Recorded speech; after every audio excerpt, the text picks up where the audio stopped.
Hi, very good morning. Welcome back to Future Soldiers quotational and motivational channel అనమాట, YouTube channel. So అందరు బాగున్నారు అనుకుంటున్నాను. Thank you for your support. నాకు ఈ విధంగా సపోర్ట్ చేయండి.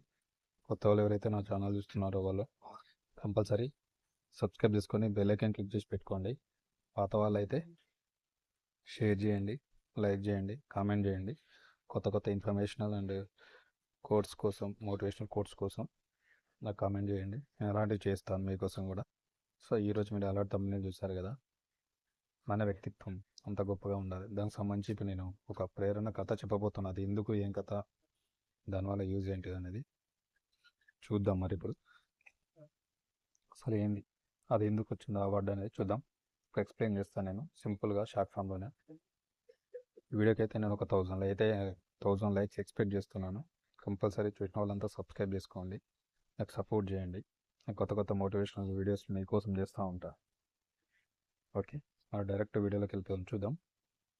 అంత గొప్ప వ్యక్తిత్వం ఒక ప్రేరణాత్మక కథ అనమాట. అంటే మనకు వ్యక్తిత్వం అనేది చాలా ఇంపార్టెంట్. దానివల్ల ఏం జరుగుతుంది అనేది ఇప్పుడు స్టోరీలో చెప్తా చూడండి. ఒక చిన్న గ్రామంలో ఒక పర్సన్ ఉండేవాడు అనమాట. పేరు చెప్పట్లేదు, ఎందుకంటే మళ్ళీ పేరు చెప్తే మళ్ళీ ఇబ్బంది అవుతాడు. ఒక వ్యక్తి అనుకో, ఎక్స్ అనే వ్యక్తి ఉండేవాడు. అయితే అతనికి పెద్దగా ఆస్తులు లేవేం. అతని వ్యక్తిత్వం చాలా గొప్పదన్నమాట, చాలా గొప్పదిగా ఉండేది, ఆస్తు లేకపోయినా. ఆ వ్యక్తి మంచి మంచి మనిషిగా, కొందరికి సాయం చేయడంలో ముందుండేవాడు. ప్రతి దాంట్లో ఎవరికైనా హెల్ప్ కావాలంటే గ్రామంలో చిన్న పెద్ద అందరికీ అతనంటే చాలా ఇష్టం అన్నమాట. ఓకేనా, అతనంటే చాలా ఇష్టం అందరికీ. అసలు ఏంటో చూద్దాం. ఒకరోజు గ్రామానికి పెద్ద దిక్కైన వ్యక్తి ఉంటాడు కదా, అంటే గ్రామ పెద్ద ఉంటారు కదా, అతను ఈ వ్యక్తి దగ్గరికి వచ్చిండు అనమాట. ఎక్స్ అనే వ్యక్తి దగ్గరికి వచ్చి, నీ వ్యక్తిత్వం నాకెందుకు ఇంత గొప్పగా అనిపిస్తుందని అడిగిండు అనమాట. అతను అడిగిండు ఆ గ్రామ పెద్ద. దానికి ఎక్స్ అనే వ్యక్తి ఏం చేసినట్టే చిరునవ్వుతో, మన జీవితంలో సంపదలు క్షణిక కాలం. అంటే మన లైఫ్ జీవితంలో సంపదలు అంటే డబ్బు కానీ ఇంకేదైనా కానీ ఆస్తులు కానీ క్షణిక కాలం, అంటే కొంత సమయం వరకే. కానీ మన వ్యక్తిత్వం మాత్రమే చిరకాలం నిలిచిపోతుందని చెప్పిండు అనమాట.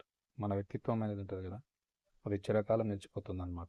ఎప్పటికీ మన మాటలు, మన చర్యలు మన చుట్టూ ఉన్న వారికి ప్రభావం చూపుతాయి. అంతే కదా, మనం ఏ విధంగా మాట్లాడుతున్నాం, మనం చేసేటువంటి పనుల చర్యల వల్ల ఎలా ఉందని చెప్పేసి మన చుట్టూ ఉన్న వారి వల్ల ప్రభావం మనం మీకు చెప్తాయి. మంచి చేసినాం అనుకో, అదే పలానైనా మంచోడు అని చెప్తాడు. చెడు చేసినందుకు పలానైనా ఇలాంటి వాడు అని చెప్పి ఉంటుంది అనమాట. సో మన వ్యక్తిత్వం అనేది దాని మీద డిపెండ్ అయి ఉంటాయి, మనం చేసే పనులు, మనం చేసేటువంటి చర్యల వల్ల. అందుకే మన వ్యక్తిత్వం ఇంత గొప్పగా ఉండాలి. మనల్ని కోల్పోయిన వారికి బాధ కలగాలి. మనల్ని ఎవరైతే కోల్పోతారో వాళ్ళకి బాధ కలగాలి. మనతో ఉన్నవారు గర్వపడాలి. మనకి కావాలనుకుని మనతో ఉంటున్నాడు, వాళ్ళు గర్వపడాలి. ఓ ఈ వ్యక్తి ఉన్నందుకు నేను గర్వపడుతున్నా అని చెప్పుకోవాలి. అట్లా ఉండాలన్నమాట అని చెప్పిన. అతని మాటలు ఆ వ్యక్తికి గుండెలోకి జరిపోయింది అన్నట్టు. అతను చెప్పిన మాటలు, ఎక్స్ అని చెప్పిన మాటలు గ్రామ పెద్దకి గుండెలోకి దిగిపోయినాయి. ఎక్స్ అనే వ్యక్తి జీవితాన్ని చూసి అతను గ్రామస్తులకే కాదు, ఆ వ్యక్తికి ఒక గొప్ప ప్రేరణగా మారాడు. ఈ వ్యక్తి ఏం చేసినట్టే గ్రామ పెద్దకు ప్లస్ గ్రామంలో అందరికి కూడా ఒక మంచి వ్యక్తి, ప్రేరణ వ్యక్తిగా మారిపోయాడు అనమాట. ఒకరోజు ఎక్స్ అనే వ్యక్తి అనారోగ్యంతో చనిపోయాడు. ఆ వ్యక్తి చనిపోయాడు. అతని అంత్యక్రియలకు గ్రామం అంతా వచ్చింది.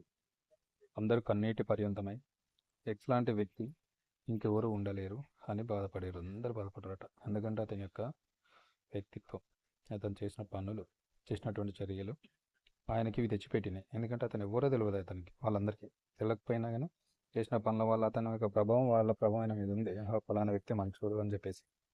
సో అతను చనిపోయినప్పుడు అందరూ వచ్చారట, ఇలాంటి వ్యక్తి ఇంకెక్కలేదని చెప్పేసి వాళ్ళు బాధపడ్డారు. అతని గొప్పతనం ప్రతి ఒక్కరికి మనసులో నిలిచిపోయింది అనమాట. అట్లా అర్థమైంది కదా. సో అదనమాట వ్యక్తిత్వం అనేది. ఎందుకంటే దానికి చాలా ఇంపార్టెంట్. అయితే ఈ కథ మనకి ఏం చెప్తుందంటే, ఇక్కడ మెయిన్గా సంపదలు, హోదాలు ఉంటాయి కదా, డబ్బు అంటే పలుకుబడి, హోదా అనేది కేవలం ఒక సమయం వరకు మాత్రమే ఉంటాయి, ఎప్పటికీ మన తోట రావు. కానీ మన వ్యక్తిత్వం మాత్రమే మన పేరు చిరకాలం నిలిచే ఒక శక్తివంతమైన ఆయుధంగా మనకు ఉండిపోతుంది అనమాట. మన వ్యక్తిత్వమే మన చిరకాలం ఉంటుంది. ఎందుకంటే చనిపోయిన పలానా వ్యక్తి మంచోడు ఉండేరా, పలానా వ్యక్తి ఇట్లా చేసిండ్రా అని చెప్పుకుంటారు అనమాట. కానీ డబ్బు, ఈ హోదానే ఎప్పటికి ఉండవు.